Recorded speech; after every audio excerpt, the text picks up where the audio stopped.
After a year of shutdown, life is returning to the Florida Keys, a tropical paradise home to the country's only coral barrier reef. Next to return, pollution and dirtier waters that got cleaner during COVID. Cruise ships used to dock here daily, ferrying nearly 1 million tourists a year.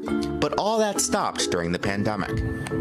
These big ships come through and they stir up the bottom and they kick up big plumes of mud and silt and sediment into the water. I grew up down here. I'm 43 years old.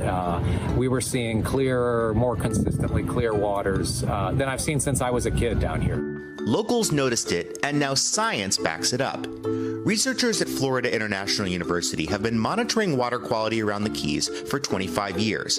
They found that turbidity, a fancy word for water cloudiness, was significantly lower during COVID than normal. You can see it in these satellite images from before COVID and after. Around the world, less human activity meant less pollution during COVID. Water quality in the San Francisco Bay and the Long Island Sound improved.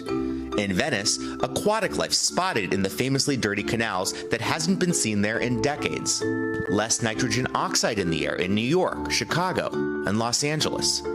But it may not last. This week, the International Energy Agency said as the economy recovers, global greenhouse gas emissions are on track to surge to all-time highs by 2023. I wanted to find out exactly what's happening in the blue-green waters off Florida's iconic coast. So I boarded this 42-foot catamaran with researchers from the College of the Florida Keys. Water quality is probably one of, if not the most important components in a healthy reef ecosystem. We have, especially on the Florida reef tract, seen a steady decline in the health of the reef. It could be that cruise ships are detrimental to the environment. It could be that cruise ships have no effect. We don't know. We're going to collect that data, and we're not making any inferences before we've got that data in our pocket. Today, scientific scuba divers are plunging to the ocean floor to deploy new devices inside the cruise ship channel. We took our water sample from the bottom too, right? So now I'm going to test the water sample for hydrogen sulfide. I'm going to test it for pH, and I'm going to test it for ammonia, and record all that information so that we have what's called baseline data on the way the water is now. That way, scientists can establish cause and effect. Great, cool. Let's go get some chemistry. All right. On board the catamaran, researchers analyzing water samples we've taken throughout the journey, testing them for key indicators of water quality: dissolved oxygen, hydrogen sulfide, ammonia, and salinity. Water sample. Back on shore, a fierce debate is raging over whether to let the cruise ships return. If the ships come back, it would be a water quality disaster for the Florida Keys. Last year, Key West voters passed a referendum banning large cruise ships from coming here. But the Republican-controlled Florida legislature passed a law saying voters can't do that, clearing the way for cruise ships to return. Now Key West's city commissioners are debating whether they should step in, even as some locals say the ships should return. In my business, the cruise ships account for about 70% of the people that I get and about 60% of the revenue.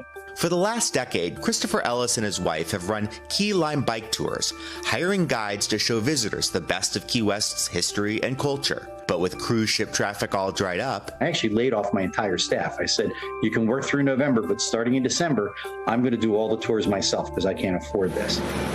There's no question that tourism is the lifeblood of this oceanside town. But Florida's coral reef has been dying off for years due to human activity, creating tough choices about what the future should look like as America reopens. And Josh joins me now from Key West. I mean, Josh, that video was just incredible. And of course, we all want to protect this just amazing ecosystem out there. I mean, you saw the barrier reefs. You headed out there with researchers. What do they hope to accomplish with this study? And could it actually decide the fate of these cruise ships? It could definitely have an influence on the conversation, Lindsay, because what's important is being able to establish cause and effect. The data that they have so far, it's from data that's been collected in the area of the Florida Keys, but you can't say whether pollution from that is specifically from the cruise ships or maybe from rainfall that mixes everything up in the ocean and creates more cloudiness. And so what we were doing today was specifically creating a testing regimen in the canal, the channel that the cruise ships use. And that way, going forward, if that pollution increases, they'll be able to say, hey, that pollution's coming from exactly the same area that the cruise ships are using. And that could have a big influence over how this community decides to move forward on this issue. How else did COVID affect pollution? I mean, we saw the before and after photos of just these massive cities and people not driving to work anymore. But what else has your reporting discovered?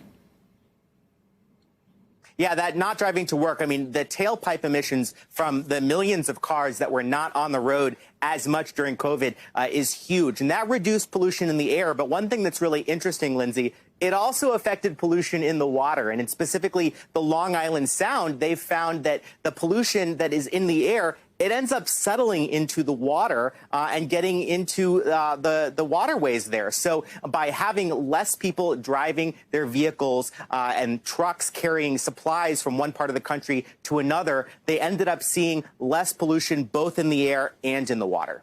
All right, Josh Lederman, just incredible reporting there. Thanks so much. Hey, NBC News viewers, thanks for checking out our YouTube channel. Subscribe by clicking on that button down here.